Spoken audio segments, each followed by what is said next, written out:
Bien-aimés dans le Seigneur, nous vous saluons dans le beau et précieux nom de notre Seigneur Jésus-Christ de Nazareth. Lui, encore une fois, il nous a réunis autour de sa parole pour nous faire du bien. Et sa parole fait effectivement du bien. Oui, sa parole guérit, elle fortifie, elle soulage, elle oriente, elle conseille. La parole de Dieu est Dieu. Et je crois que tu ne regretteras pas de prêter attention à cette parole en ce moment. Tu donneras témoignage. Car le Seigneur, à travers cette parole, parlera en ton cœur. Il opérera des choses dans ta vie. Il renouvellera ta force et il augmentera également ta vigueur. Et il te guérira. Alors, sois focalisé sur ce que tu entends et laisse le Seigneur faire. Ne sois pas focalisé sur ce que tu as, ce dont tu souffres, je ne sais pas, mais Seigneur, prête attention à ce que le Seigneur te dit et ouvre ton cœur à cela.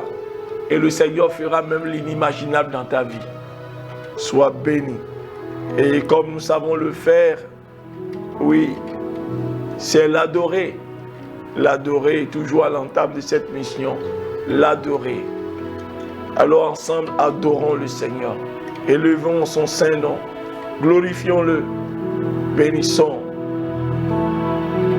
son saint nom. Je t'invite à incliner ton cœur devant lui, devant sa majesté, devant le roi des rois ce matin. Peu importe où tu te trouves, je ne sais pas où est-ce que tu es actuellement. Peut-être dans le marché où tu vends, si tu as la capacité de t'incliner, incline-toi. Si tu peux te prosterner, prosterne-toi. Je ne sais pas ce que tu es en train de faire présentement. Si tu peux lui accorder quelques minutes simplement pour l'adorer, ce serait merveilleux. Parce que tout passera, tout passera. Tout passera, mais seule l'adoration restera. Là-bas, nous allons l'adorer de tout notre cœur, de toute notre force.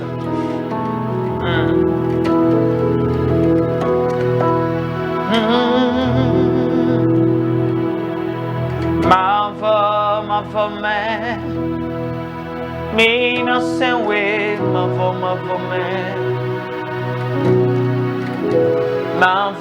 voix, mais Chaka soyi, ma voix. Oh, ma voix, mais you know same way, ma voix. Oh, ma voix, mais me no same way, ma voix.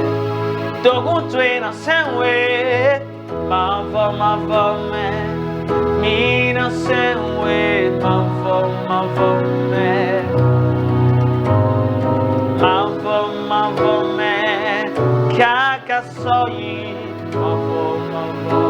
Say we twe daga with a ma voix, mais me no same way, ma voix, mais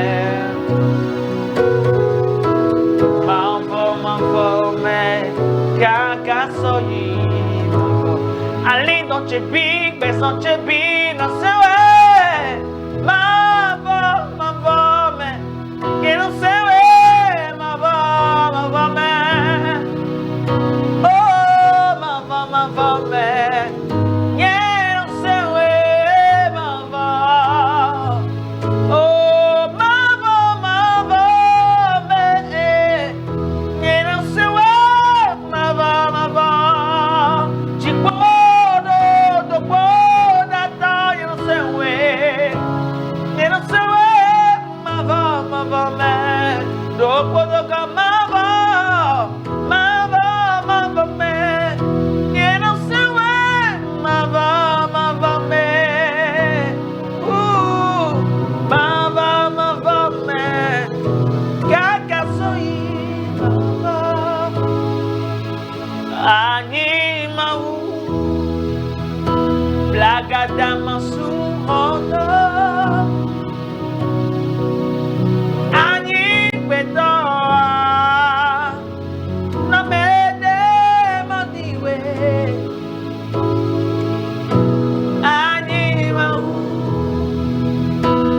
Blagadama surondo Akoni beto Mede diwe Animau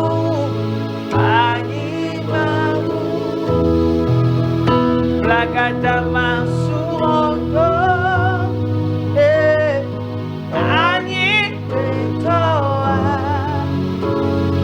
Mede mandiwe Animau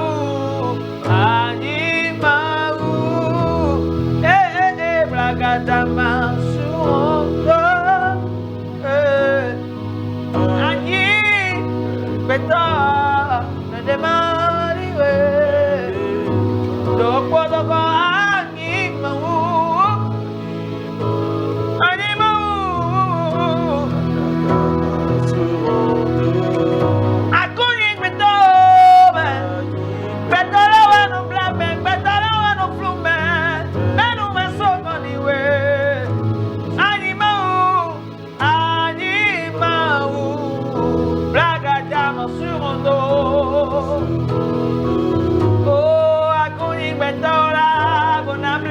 Bonadati panume oh eh wasoba no sei mama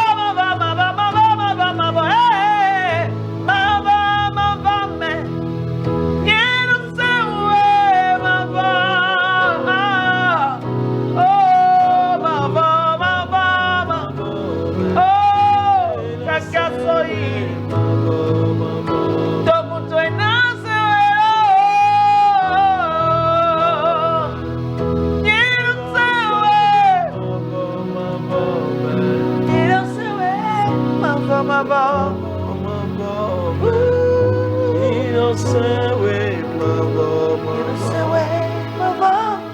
Oh oui, Seigneur, c'est toi qui mérites notre adoration et nous t'adorerons pour toujours. Ouais, et nous continuerons de t'adorer parce que nous serons avec toi pour l'éternité. Que louange et gloire soient rendues à ton nom, majesté à ton nom, au siècle des siècles. Béni sois-tu, Père, béni sois-tu. Au nom de Jésus-Christ, nous avons adoré. Que Dieu te bénisse, que Dieu te bénisse abondamment, toi qui l'as adoré de tout ton cœur. Nous avions déjà entamé cet enseignement sur achever la course. Nous allons faire la deuxième partie pour la terminer, terminer cet enseignement.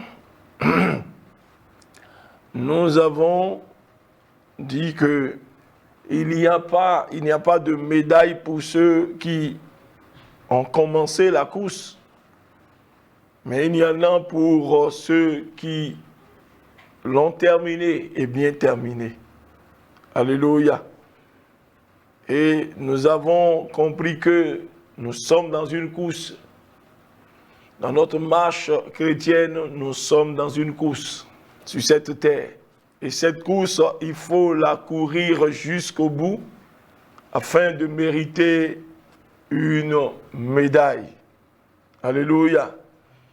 Et nous avons bien constaté que beaucoup ont commencé, mais n'ont pas pu achever cette course. Ils ont si bien commencé avec une belle performance, mais ils ont échoué en cours de route. Et cela nous a rappelé les enfants d'Israël. Oui, tous ceux qui ont quitté l'Égypte, ayant entendu de la bouche de Moïse, Dieu, oui, le Dieu de votre père Abraham, Isaac et Jacob m'a envoyé vous chercher afin de vous amener, de vous conduire à Canaan. Bien-aimés, quand ils sortaient de ce lieu, ils étaient tous joyeux. La Bible nous racontait que Marie, même avec les femmes, oui, avait pris des tambourins, des des instruments de musique et puis chantaient, louaient, parce que c'était une grande joie de finir avec l'esclavage, d'avoir l'Égypte derrière soi et devant soi Canaan. Mais malheureusement, tous ceux-là qui ont quitté l'Égypte tous ceux-là qui ne sont pas rentrés dans Canaan, beaucoup sont tombés dans le désert. Beaucoup sont tombés dans le désert. Voilà, la promesse a été donnée, la couronne est promise, mais il faut du chemin pour pouvoir saisir cela. Alléluia. La vie éternelle est offerte, mais il faut la saisir. Comme l'apôtre le dit, il faut saisir la vie éternelle. Il faut saisir, oui, de sorte que personne ne te la prenne. Est-ce que vous comprenez? Donc, beaucoup sont tombés dans le désert et la Bible nous révèle que, c'est dit, il y en a qui sont tombés par incrédulité. Alléluia. Parce qu'il y a beaucoup d'embûches sur le terrain, sur le chemin. Des obstacles, des tentations, des épreuves, tellement de choses. Mais vous voyez, beaucoup ont succombé à ces choses-là. Pour d'autres, c'est l'idolâtrie qui les a fait tomber. Pour d'autres, c'est l'impudicité. Vous voyez, l'immoralité. Donc, voilà autant de choses qui peuvent vous empêcher vraiment d'achever la course. Et c'est pourquoi la Bible nous dit que il faut s'efforcer réellement. Il faut rejeter tous les fardeaux et même le péché qui enveloppe si facilement. Vous voyez, on peut vous promettre un héritage et que vous le perdiez. C'est ce que Jérémie a dit. Vous voyez, il dit, par votre faute, vous perdez votre héritage. Donc vous avez effectivement un héritage, mais par votre propre faute, vous perdrez cet héritage. Et le diable est un maître, oui, dans cela. Il ne peut pas peut-être vous ravir vraiment la couronne parce que lui-même ne peut pas la porter, mais il peut quand même vous empêcher de prendre cette couronne. Alléluia. Donc, nous devons faire vraiment très attention. Nous sommes dans une course et nous devons l'achever. Et nous avons vu Jésus, c'est dit Jésus qui est le modèle parfait. Et ce qui lui a permis aussi peut-être d'aller jusqu'au bout que la Bible nous révèle, il avait en vue lorsqu'il subissait l'injustice à cause de nous, lorsqu'il subissait les outrages à cause de nous, lorsqu'il devrait même subir la mort la plus honteuse de l'époque, que quelqu'un meure à la croix. C'est dit, ce qui lui a permis aussi de supporter, c'est qu'il avait en vue une grande joie qui l'attendait. Il avait en vue vraiment sa position à droite de la majesté divine. Il avait en vue cette joie. Et cette joie, c'est toi, c'est moi. Parce que, oui, sans vraiment ce sacrifice qu'il a accompli, personne ne peut vraiment s'approcher de Dieu. Personne ne pourra appeler Dieu Père. Et que Jésus devienne vraiment le grand frère de plusieurs frères et sœurs, vous comprenez. Et c'est pourquoi quand quelqu'un vraiment reconnaît ce sacrifice et vient à Dieu, vraiment c'est une joie dans le ciel. C'est une grande joie. Donc cela n'était pas possible si Jésus n'avait pas accompli vraiment cette œuvre. Donc voyant vraiment la joie qui lui était réservée et puis donc ça lui a permis d'affronter l'ignominie, la honte et tout pour aller jusqu'au bout. Est-ce que vous comprenez? Et nous devons réellement faire comme lui. Et je disais que si vous n'avez pas d'espérance, vous ne pouvez pas poursuivre vraiment la course. Alléluia, vous allez abandonner en cours de route. Mais il faut que vous marchiez avec espérance. Alléluia. Et c'est d'ailleurs même pour cette raison que Paul a prié pour les Éphésiens dans Éphésiens 1, en demandant à Dieu, je prie que Dieu vous ouvre les yeux de votre intelligence pour que vous ayez connaissance de la gloire, de l'héritage qui vous est réservé. Alléluia. Parce que quand vous avez, oui, vous pouvez comprendre, vous pouvez voir cette gloire qui vous attend, alors vous êtes prêts à affronter les obstacles, à affronter, bien aimé, les persécutions, à les supporter parce que vous savez quelque chose de grand vous attend. Et effectivement, quelque chose de grand nous attend. Donc, nous avons parlé de cela. Et nous disons que il faut vraiment des attitudes. Il faut avoir certaines attitudes pour vraiment réussir cette course, pour l'achever. Nous avons parlé du renoncement à soi parce qu'il faut se renoncer à soi-même. Comme l'apôtre Paul dit qu'il ne fait aucun cas de sa vie, pourvu qu'il accomplisse sa course. Si vous avez vraiment les yeux focalisés sur vous, sur ceux qui vous intéressent, je ne suis pas sûr que vous puissiez vraiment achever cette course. Parce que Dieu nous a créés pour sa gloire et nous ne devons pas perdre de vue. Mais lorsque réellement le Seigneur prend la première place et que ses intérêts deviennent vraiment les vôtres, ou bien vous noyez vos intérêts dans les siens, alors vous êtes vraiment en bonne voie pour vraiment achever cette course. Donc, vous devez vous renoncer à vous-même. Et quand dans le jardin de Gethsémani, nous avions parlé de Jésus tout à l'heure, et oui, il a fallu que Jésus, nous avons vu réellement que Jésus a une volonté propre, n'est-ce pas? Mais il a fallu qu'il abandonne vraiment sa volonté au profit de la volonté de son Père. C'est le renoncement total. Pour lui, pour ma volonté, ça ne compte plus. Que ta volonté à toi soit faite. Mais aussi longtemps que c'est votre vie qui vous préoccupe, c'est votre vie, et votre vie, non. C'est dit que vous êtes vraiment exposé, vraiment à de grands dangers pour ne pas, vous risquez de ne pas vraiment achever cette course. Donc, il faut vraiment le renoncement à soi-même d'abord, pour pouvoir achever vraiment ce que nous avons parlé également qu'il faut être vraiment vigilant parce qu'il y a beaucoup de fausses doctrines, des faux docteurs, des faux prophètes qui ont envahi aujourd'hui le monde, le troupeau, et qui ne viennent pas avec d'autres livres, ils viennent avec la Bible. Mais si vous n'avez pas vraiment le discernement, vous ne pouvez pas, vous allez tomber dans le piège. Aussi sérieux que vous soyez vraiment dans votre foi, vous pouvez passer à côté. Alléluia. Vous pouvez passer à côté dans votre innocence parce qu'ils ont les mots, ils ont vraiment les expressions, ils ont vraiment des règles pour vous conduire vraiment sur le terrain de la perdition. Donc on doit faire très attention à ces fausses doctrines et ce n'est pas seulement de nos jours, il en existait même au temps des Paul, des Jean, et eux ils avaient mentionné de faire attention et de prendre garde aux troupeaux. C'est-à-dire que Dieu a mis dans leurs mains. Vous savez, oui, il y en a de fausses doctrines. Par exemple, la mauvaise compréhension de la grâce et qui aujourd'hui encourage les gens à se vautrer dans le péché. La grâce n'est pas le libertinage, non. La grâce, c'est une deuxième chance, en quelque sorte, si on peut l'exprimer ainsi, pour que vous puissiez faire ce que vous ne pouviez pas faire. Parce que la loi n'est pas mauvaise, elle est bonne. Mais la loi, ok, te dit de faire. Si tu ne fais pas, alors tu vas mourir. Mais la grâce dit, oui, fais-le, mais je vais t'aider à le faire. Oui, par mon esprit, je vais t'aider à le faire. Est-ce que vous comprenez? Donc les gens sont venus avec des enseignements et ils ont égaré beaucoup de gens. Beaucoup tomberont dans le désert. Ce ne sera pas ton cas au nom de Jésus-Christ de Nazareth.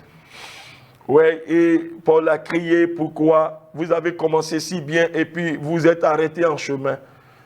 Bref, donc une autre attitude qu'il faut avoir pour vraiment achever vraiment cette course, c'est la discipline. Il faut se discipliner. Parce que quelqu'un pouvait dire que la discipline, c'est le maître mot des leaders. Alléluia. Si vous n'avez pas la discipline, si vous n'avez pas des règles que vous suivez rigoureusement, vraiment dans votre marche avec le Seigneur, vous risquez de passer à côté. Vous devez être discipliné. Discipliné. Alléluia. Discipliné. Donc c'est comme un élève qui prépare son bac, il doit avoir des règles de conduite. Des règles de conduite tout le long de l'année. Vous savez, non? Il doit avoir un temps pour chaque chose, un temps pour étudier, un temps pour se reposer, un temps pour manger, un temps pour se distraire. Donc, voilà autant de choses sur lesquelles il doit veiller s'il veut réussir à son examen. Voyez, vous ne pouvez pas vraiment avoir un examen et être en train de vous balader tout le temps avec des amis à aller à la plage, à aller en boîte, à faire tellement de choses. Non, vous ne pourrez pas. Vous devez avoir des règles strictes selon lesquelles vous devez marcher pour pouvoir atteindre votre objectif. Si vous n'avez pas la discipline dans votre marche chrétienne, ce n'est pas tellement sûr que vous puissiez achever cette course. Non, jamais.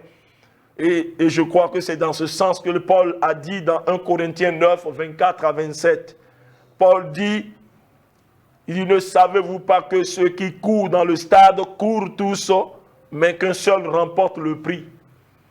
Courez de manière à le remporter. Donc, courez votre course de manière à remporter vraiment cette couronne qui nous est promise. Alléluia. Il y a une couronne pour notre course. Vous savez, il y a une couronne. Vous comprenez? Donc, courez de manière à remporter. Ouais, comme je le dis à l'instant quand même de celui qui va à l'examen. C'est-à-dire que comportez-vous de manière à réussir à votre examen. Alléluia. Il dit, au verset 25, il dit, tous ceux qui combattent s'imposent toute espèce d'abstinence.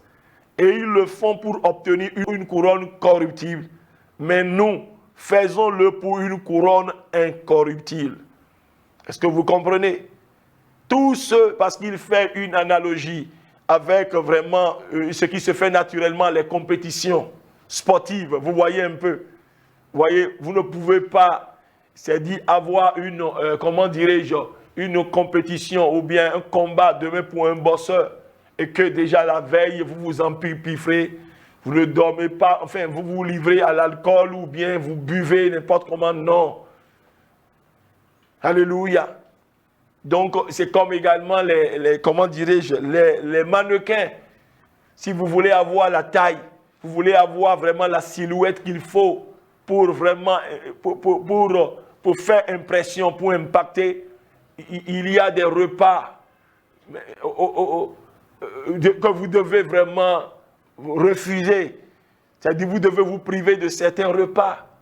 Vous devez avoir un régime strict si vous voulez avoir vraiment la forme que vous désirez pour faire vraiment impression, vraiment dans votre, comment dirais-je, faire impact dans ce métier vraiment de quoi? De mannequin. Est-ce que vous comprenez? Donc, Paul dit que tous ceux qui combattent s'imposent toute espèce d'abstinence. Et ils le font pour obtenir une. Donc, si vous ne savez pas, c'est-à-dire vous séparer, vous éloigner des choses qui ne sont pas conformes vraiment à cette marche, ces choses vraiment vont rentrer dans votre vie et vont vous alourdir et vous empêcher vraiment d'avancer. Donc, il faut de la discipline. Vous devez vous écarter. Oui, comme il est écrit également, les mauvaises compagnies corrompent les bonnes mœurs. Si vous savez que vous avez des compagnies, vraiment, et quand vous êtes avec ces gens-là, cela ne favorise pas votre avancement, votre progrès dans le Seigneur, il faut vous en séparer. Est-ce que vous comprenez? Oui, il y aura des moments où, c'est-à-dire vous avez déjà fait un rendez-vous avec le Seigneur pour méditer la parole, et c'est en ce moment que vraiment un bon ami à vous vient vous proposer une sortie, ou bien peut-être il y a une réception quelque part. Vous devez être en mesure de, même quand bien même vous êtes tenté d'aller manger, aller vous distraire, puisque c'est un moment que vous avez choisi, vous avez mis à part pour être avec le Seigneur, vous devez être en mesure de dire non, je ne peux pas y aller. Alléluia. Vous devez être en mesure de dire non.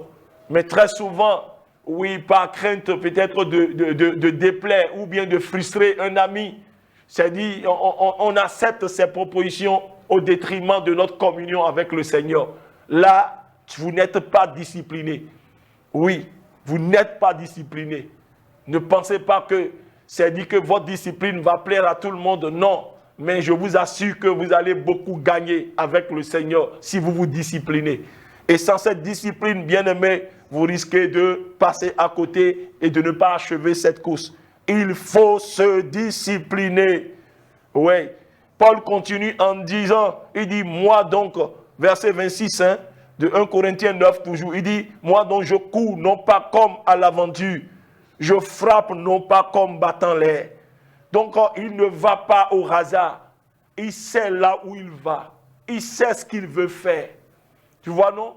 Il ne va pas au hasard. Il sait là où il va et ce qu'il veut faire. Il dit, je ne vais pas, non pas combattant l'air. Je frappe, non pas combattant l'air. Et il dit au verset 27, toujours de 1 Corinthiens 9, il dit, mais je traite durement mon corps et je le tiens assujetti de peur d'être moi-même rejeté après avoir prêché aux autres. Vous comprenez?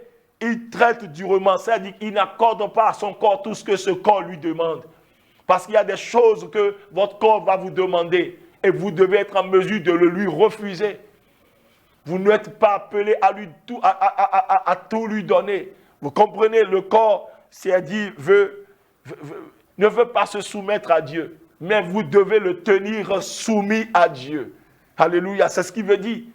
C'est pourquoi il dit que tout m'est permis, mais tout ne m'est pas utile.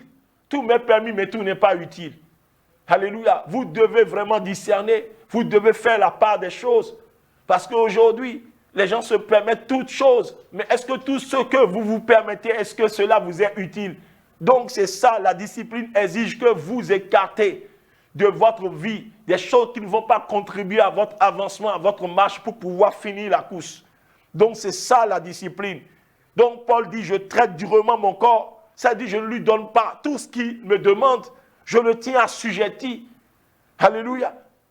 Parce que si je ne le tiens pas assujetti là, je vais beau prêcher aux autres. Je vais beau leur indiquer la voie à suivre pour atteindre l'objectif. Mais moi-même, je vais rater vraiment l'objectif. Donc, je me dois vraiment d'assujettir mon corps, de le tenir vraiment dans le strict respect. Est-ce que vous comprenez? C'est ça la discipline. Alors, une autre attitude qu'il faut avoir, c'est qu'il faut garder la foi. Il faut garder la foi. Vous voulez achever la course, gardez la foi. Et garder la foi, c'est quoi en fait? C'est s'attacher résolument à la parole de Dieu. Cette parole qui produit la foi en vous. Alléluia. S'attacher à la parole de Dieu qui produit la foi et à la prière qui la fortifie et à la prière qui fortifie cette foi. C'est ça, en fait, garder la foi. Garder la foi, je le répète, c'est quoi? C'est s'attacher résolument à la parole de Dieu qui produit la foi. Et s'attacher à la prière qui solidifie, qui fortifie cette foi. Gloire à Jésus. Parce qu'il y a beaucoup de choses qui se présentent à vous. C'est-à-dire la vie, le monde vous présente des facettes vraiment. Oui. Mais vous devez être en mesure, c'est-à-dire de parler le langage. Parce que vous voyez, la foi dit ce que Dieu dit. Même si tout le monde dit le contraire, la foi doit pouvoir dire ce que Dieu dit. La foi entend ce que Dieu entend. La foi voit ce que Dieu voit. Et la foi, ce n'est pas quelque chose qui est abstrait. La foi est fondée sur la parole qui procède de Dieu. Est-ce que vous comprenez? Donc, quand on dit garder la foi, c'est-à-dire que quoi? Je garde la foi. Même s'il s'avérait que oui, tout est noir autour de moi, quand Dieu m'a dit, ne crains point, je suis avec toi, alors que je vois vraiment un signe, comme quoi il est avec moi ou pas, je dois croire puisqu'il me l'a dit, je suis avec toi, ne crains pas. Est-ce que vous comprenez? Cela doit pouvoir me rassurer. Même si je suis dans le désert et que personne n'est autour de moi et que vraiment physiquement comme ça je me sens seul, je dois vraiment me rassurer pour dire, il a dit, je ne t'abandonnerai pas, je ne te délaisserai pas, je serai avec toi jusqu'à la fin du temps. Vous comprenez? C'est ça la foi, s'accrocher résolument à la parole de Dieu. Même si je sens un mal, et que lui me dit, je t'ai guéri, je suis l'Éternel qui te guérit, je dois m'accrocher à cela. C'est ça, garder la foi, marcher. C'est-à-dire marcher selon ce que Dieu a dit. Parce qu'il y a ce que le monde dit, il y a ce que ceux qui nous entourent disent, il y a ce que même votre chair vous dit, mais il y a ce que Dieu dit et vous devez vous accrocher à ça. Et c'est ça qui vous conduit dans la prière. Parce que lorsque vous saisissez la parole de Dieu et vous commencez maintenant par proclamer cette parole, c'est-à-dire vous êtes en train de prier. Alléluia. Alléluia. C'est pourquoi je dis garder la foi, c'est s'attacher résolument à la parole de Dieu qui produit la foi et à la prière qui fortifie cette foi. Sinon, vous passerez à côté. Matthieu 7, 24 à 27. La Bible dit, c'est pourquoi quiconque entend ces paroles que je dis et ne les met pas en pratique sera semblable à un homme prudent qui a bâti sa maison sur le roc. La pluie est tombée, les torrents sont venus, les vents ont soufflé et se sont jetés contre cette maison. Elle n'est point tombée parce qu'elle était fondée sur le roc. Vous comprenez? Quiconque entend ces paroles que je dis et les met en pratique, bien sûr, sera semblable à un homme prudent qui a bâti sa maison sur le roc. La pluie est tombée, les torrents sont venus, les vents ont soufflé et se sont jetés contre cette maison. Elle n'est point tombée parce qu'elle était fondée sur le roc.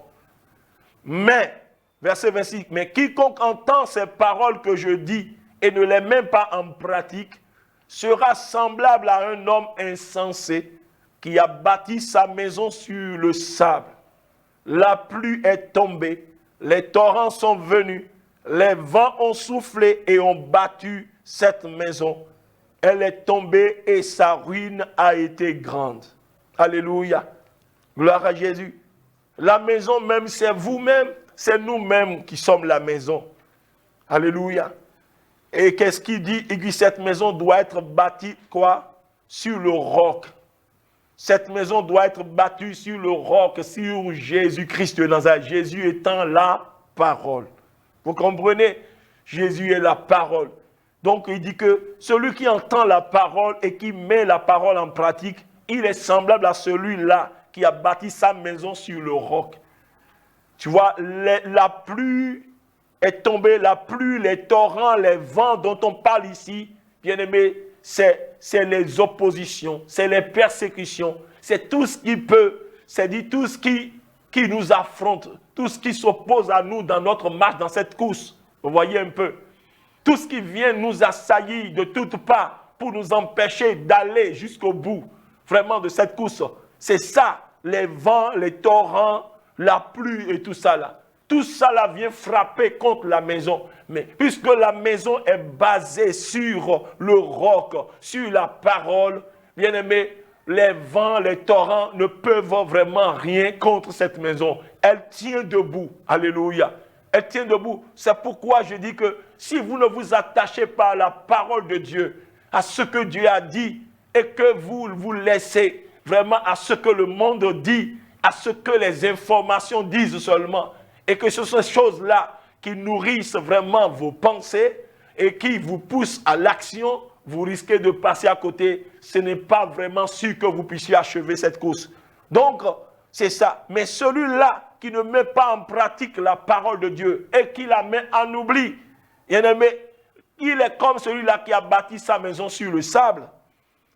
Il n'y a pas de fondement. Quand les torrents, les vents et tout ça, tout ce que nous voulons, tout ce dont nous parlons, les persécutions, les tribulations, bien-aimés, c'est-à-dire les problèmes de la vie, les soucis viendront, alors, c'est-à-dire ces choses vont vous emporter loin, loin vraiment même du terrain. Alléluia. Donc, Jésus,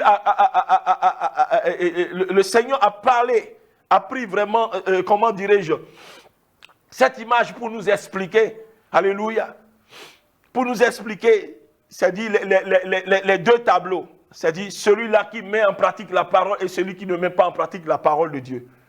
Donc vous voyez, donc nous devons garder la foi, c'est-à-dire s'attacher à la parole et à la prière. 2 Timothée 4, verset 7, le Seigneur dit à son fils Timothée, Paul dit à son fils Timothée, il dit, j'ai combattu le bon combat, j'ai achevé la course, j'ai gardé la foi. Donc, il faut garder la foi. Il faut garder la foi. Il faut marcher par la foi pour pouvoir achever cette course. Vous comprenez? Si vous ne gardez pas la foi, si vous ne vous attachez pas à la parole et à la prière, vous ne pouvez pas achever votre course. Alléluia.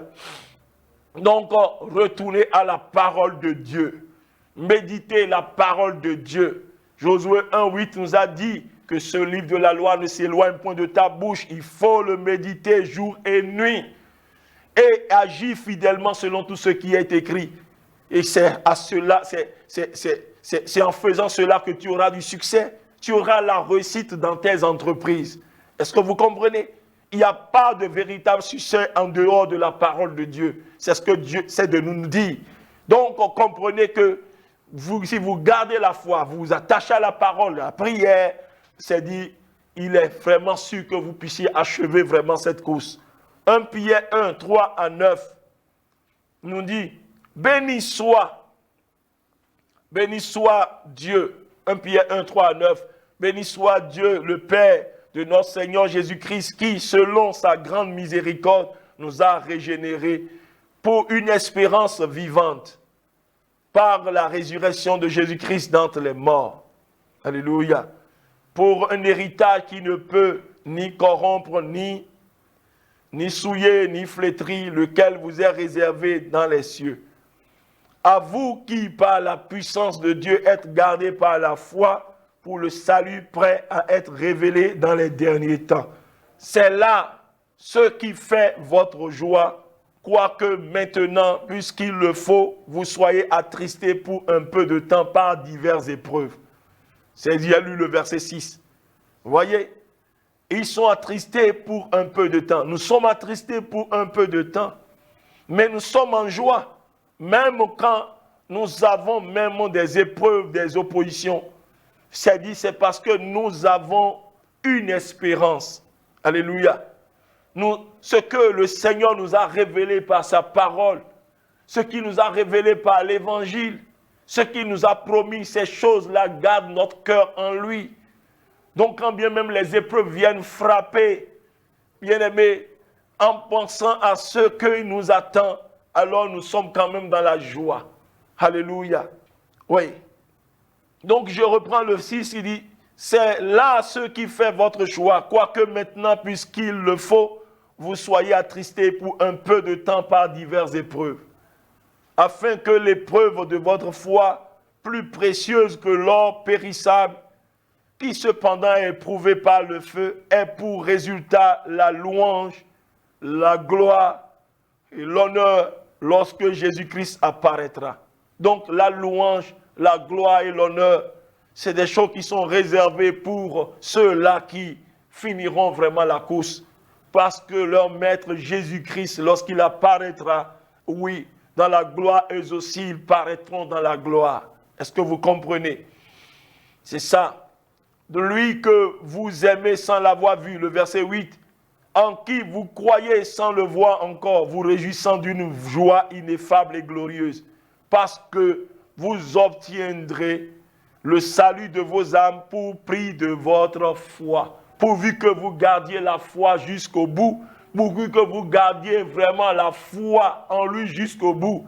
Parce que si vous perdez vraiment la foi, vous passerez à côté. Vous n'allez pas recevoir la couronne. Alléluia. Donc, il faut garder la foi. Nous allons lire alors certains versets, quelques versets pour voir, c'est-à-dire d'autres attitudes qu'il faut avoir, d'autres comportements pour celui-là qui veut vraiment achever vraiment la course. Achever la course. Allons dans 2 Corinthiens 13, 9. Vous voyez, il s'agit là de développer, de cultiver des valeurs spirituelles, des valeurs morales, c'est-à-dire pour le perfectionnement. Parce que quand vous êtes engagé vraiment pour Christ, vous ne devez pas rester vraiment à l'état vraiment brut. Vous devez vraiment vous raffiner, vous devez avancer, vous devez progresser. Parce que ce que le Seigneur désire, c'est notre perfectionnement. Alléluia. Parce qu'il y en a, bien-aimés, qui sont toujours à l'étape primaire. L'étape, c'est dit primaire, c'est dit le premier pas qu'ils ont fait dans le Seigneur, ils sont restés là. Ils sont toujours en train de se promener sur le rivage, alors que l'eau est là-bas, il faut rentrer. Pour certaines personnes, l'eau est toujours aux chevilles, pour d'autres, c'est aux genoux, mais vous devez aller encore plus en profondeur. Le Seigneur désire notre perfectionnement. Et lorsque vous vous appliquez à cela, Et cela ne peut que vous aider vraiment à avancer vraiment dans cette course et à pouvoir l'achever. Alléluia. 2 Corinthiens 13, verset 9.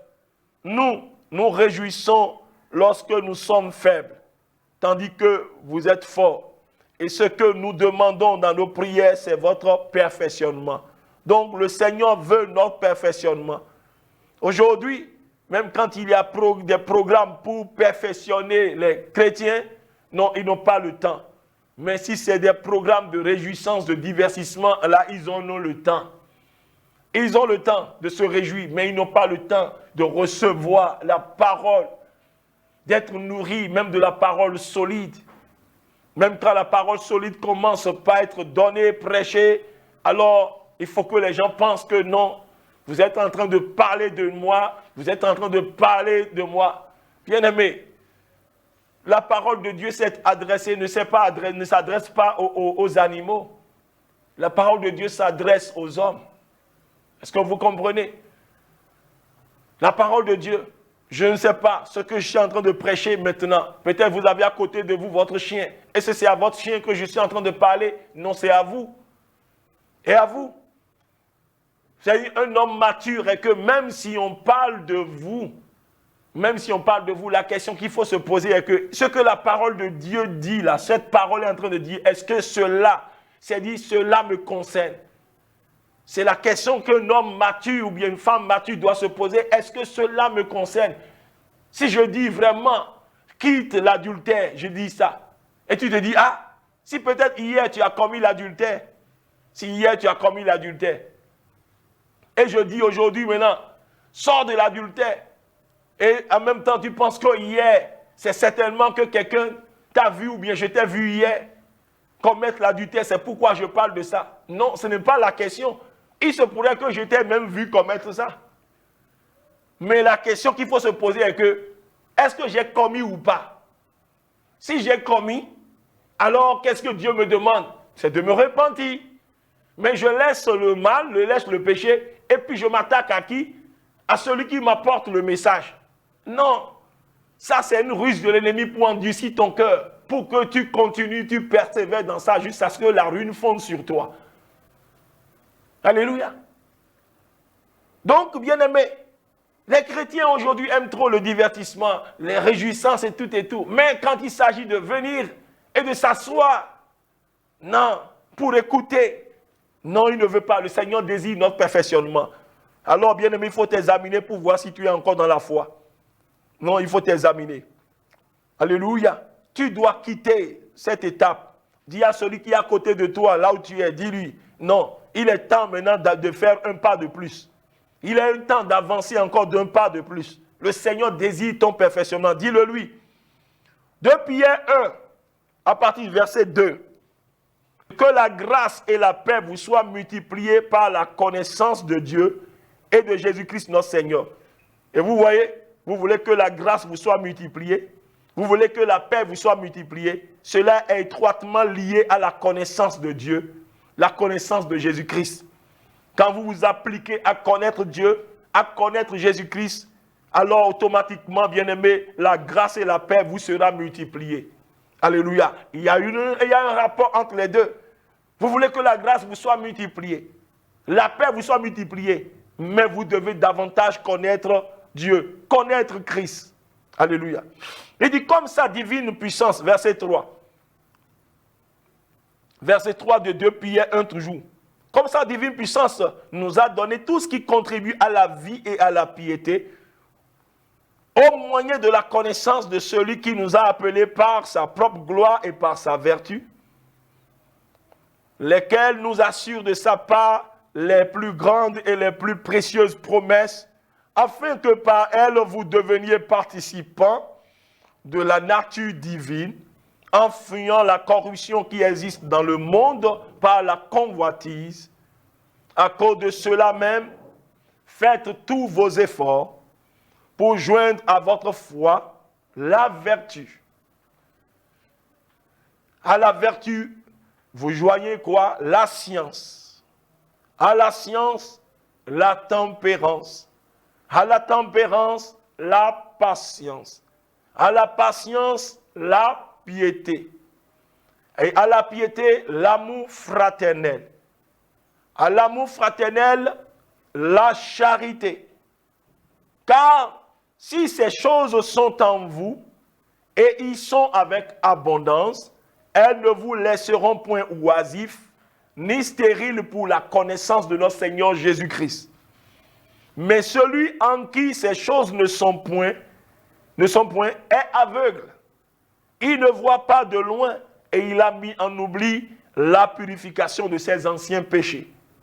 C'est pourquoi, frères, appliquez-vous d'autant plus à affermir votre vocation et votre élection, car en faisant cela, vous ne broncherez jamais.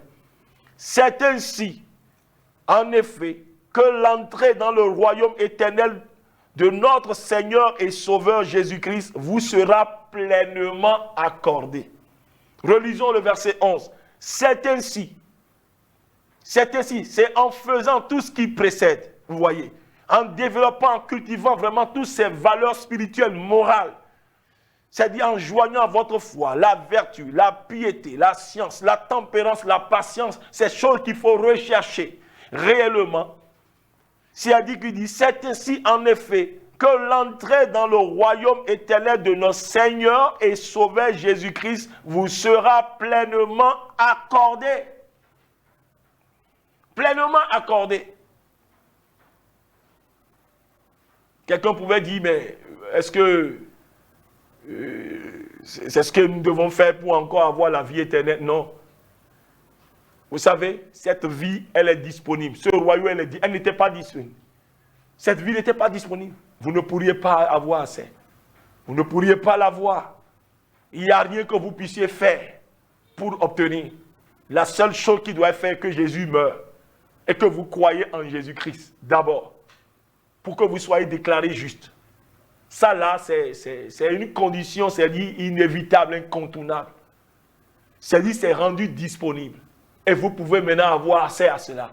Mais pour y accéder, maintenant, vous devez maintenant marcher suivant des règles jusqu'à saisir, jusqu'à rentrer.